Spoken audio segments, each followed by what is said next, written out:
Here's a check on stories we're following for you on Robin Hood Radio. After Robin Hood Radio broke the story on Saturday and Sunday with video of overcrowding and dangerous conditions at the Great Falls and Falls Village, on Monday, First Light Power announced the Falls Village Recreation Area is closed. First Light Power spokesman Len Green sent a letter out Monday to Federal Energy Regulatory Commission, which issued the federal license to operate the hydroelectric facility on the grounds owned by the power company.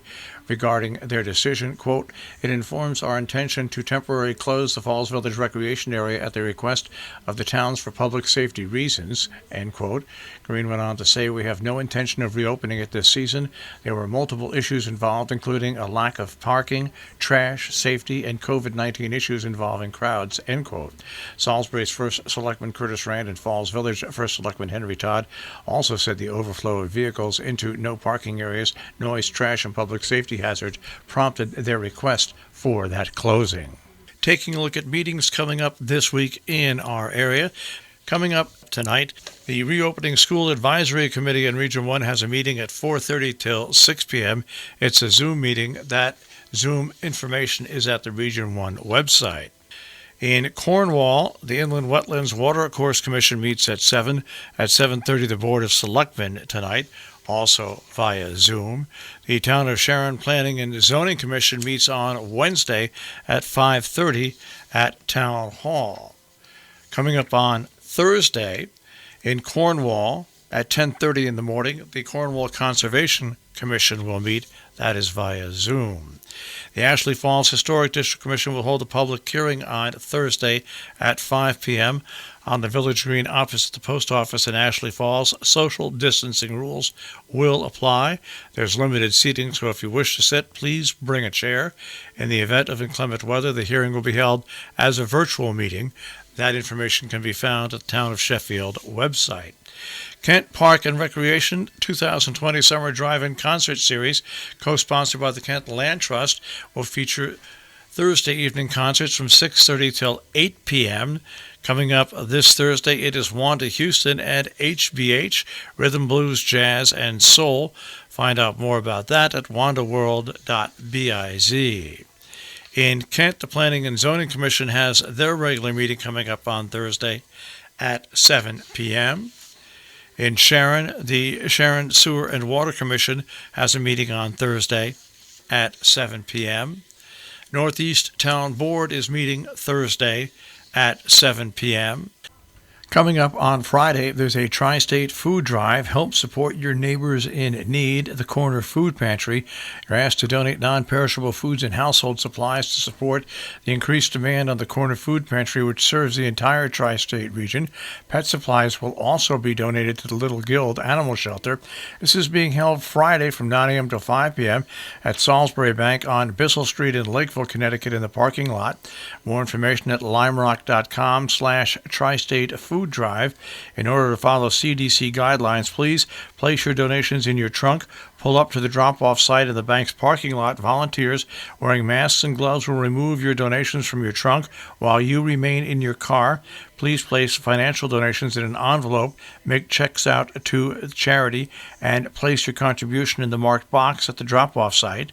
Once again, this is being put on by Lime Rock Catering, Salisbury Bank, and the Tri-State Chamber of Commerce, Friday from 9 a.m. till 5 p.m. at Salisbury Bank. More information, limerock.com/Tri-State Food Drive. An online Firefly program will take place on July 10th. Discover the amazing world of fireflies. Join Audubon Fantastic Fireflies, a special online program presented by Greenwich Audubon Director on Friday from 8 till 9 p.m. The Audubon Centers in Greenwich, Sharon, Southbury, Connecticut may be closed for on-site in-person events, but they offered this online version of this popular annual event. The program fee, several ticket levels are available. Pre-registration is required. You can register at greenwich.audubon.org/events/fantastic-fireflies. Upon registering, participants will receive a link and password to access the event. More information, sharon.audubon.org. Coming up on the 11th at 9 o'clock in the morning, the Cornwall Association has their monthly meeting. the union. Women's Support Service is holding a volunteer certification training in July and August.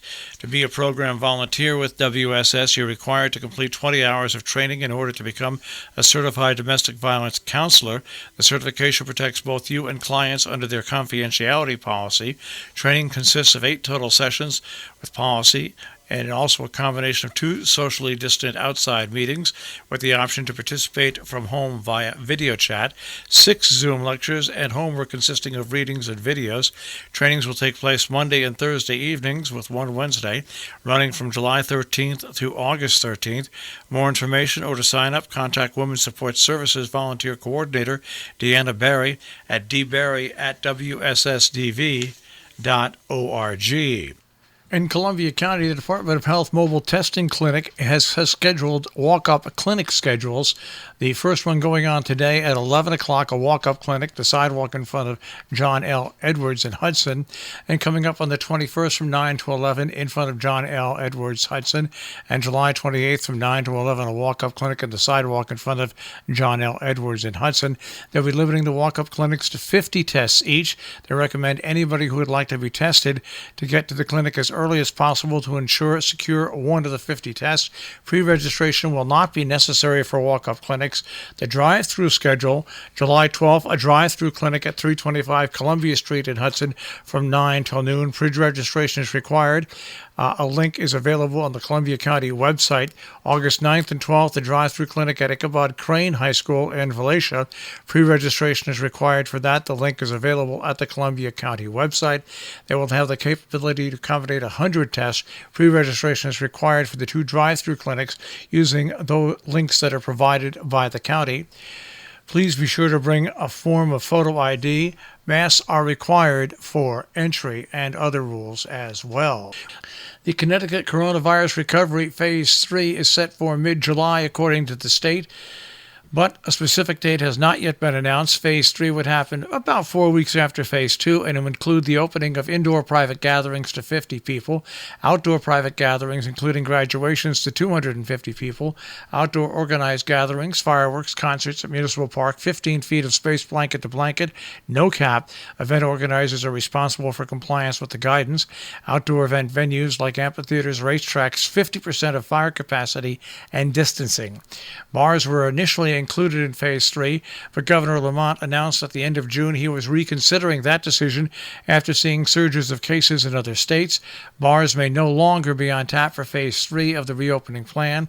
The Reopening Connecticut Advisory Group and Governor Lamont said they'll continue to monitor several risk factors as the state continues to face, including a surge of outbreaks, testing statutes, contact tracing, PPE supplies, and more.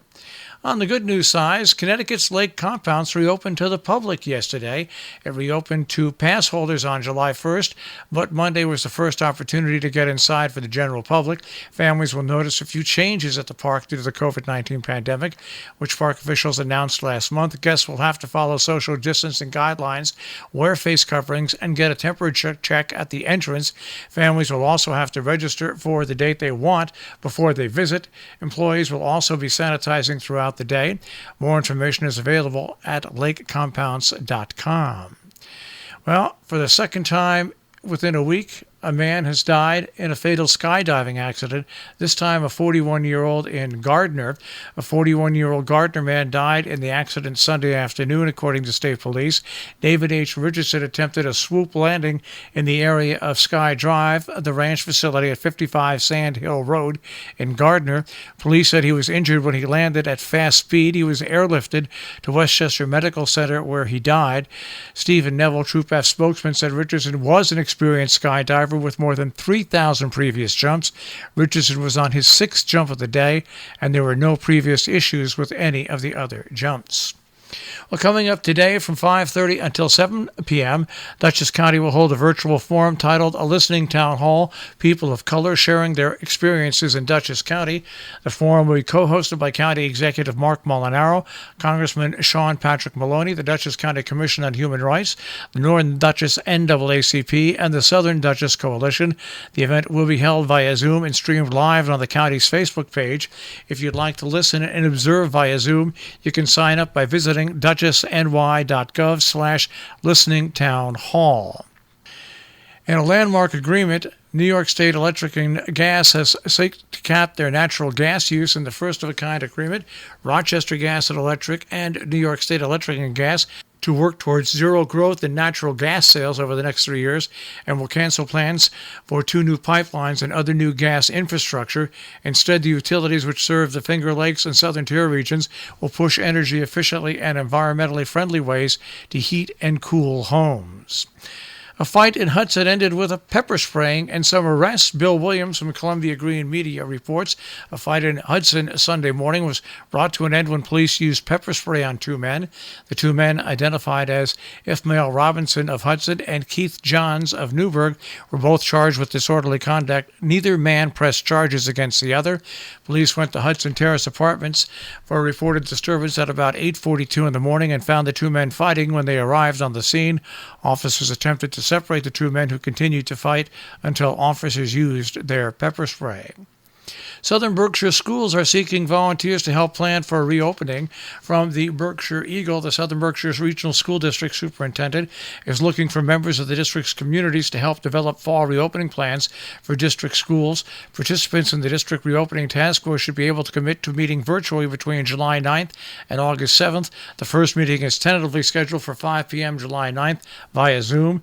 The group will likely include school committee members, school nurses, administrators, teachers, support staff, counselors, parents, community members, and members of local boards of health. Task force subgroups will tackle issues such as teaching, learning, and technology, student support services, including special ed and English language learning programs, personnel, staffing, and finances, facilities, operations, and transportation, and all communications. Our business brief is underwritten by Morgans at the Interlake and interlakeandinn.com and by Salisbury Bank, salisburybank.com. The Dow Jones Industrial Average was up 459.67 to 26,287.03 yesterday. The Nasdaq starts off the day at 10,433.65 and the S&P 500 at 3,179.72. We'll take a look at the tri-state forecast. That'll come your way in just a few moments.